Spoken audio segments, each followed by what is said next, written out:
So what does it really take to be a truly wise guide? And, if you could ask just one question for the good of all humanity, what would it be?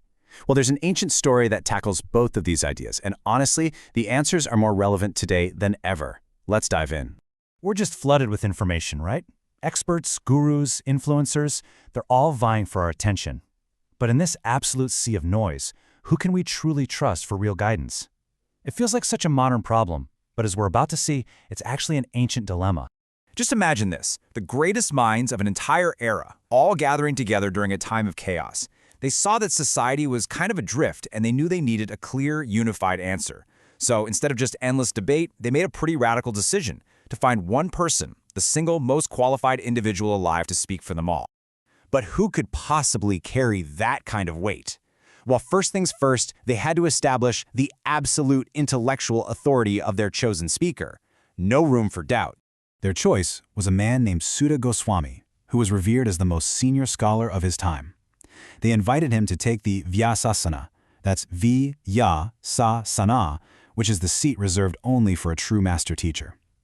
Now, this act wasn't just about showing respect, it was a powerful statement about his undisputed authority.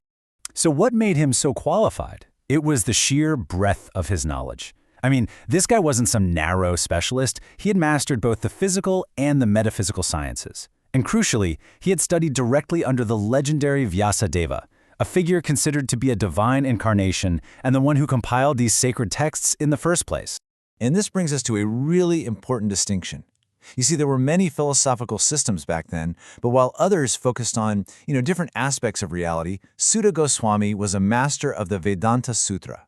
This system was totally unique because its whole goal was to identify the ultimate source of everything, the cause of all causes.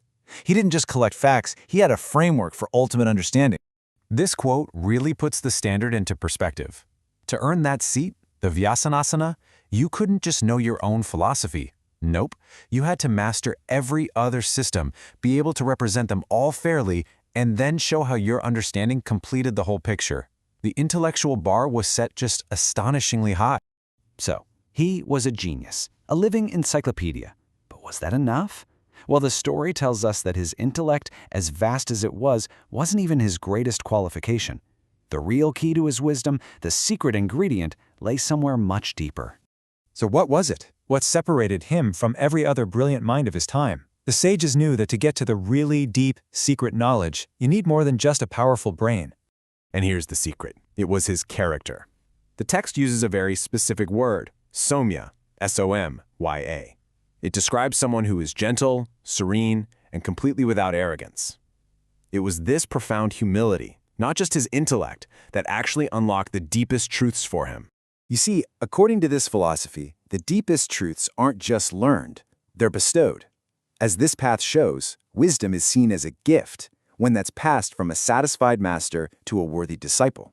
The relationship itself is the actual channel for the knowledge. And the stakes, they couldn't be higher. The text presents two starkly different paths. When the master is pleased, the way to the divine opens up. But if the master is displeased, the result is havoc, a spiritual journey that just leads to ruin. Sutta Goswami, well, he had clearly navigated this path perfectly. Okay, so the stage is now set. We have the perfect messenger, a man with unparalleled knowledge and impeccable character. Now we finally get to the question he was chosen to answer. So, with his qualifications established beyond any doubt, the sages of Nimisharanya, that's Nigmisharanya, finally spoke. They weren't just asking for themselves, they were acting as representatives for every single person, posing the one question they had all gathered to ask. This is it. This is the question. And notice, it wasn't some abstract thing like, what is the meaning of life? It was direct and it was deeply practical.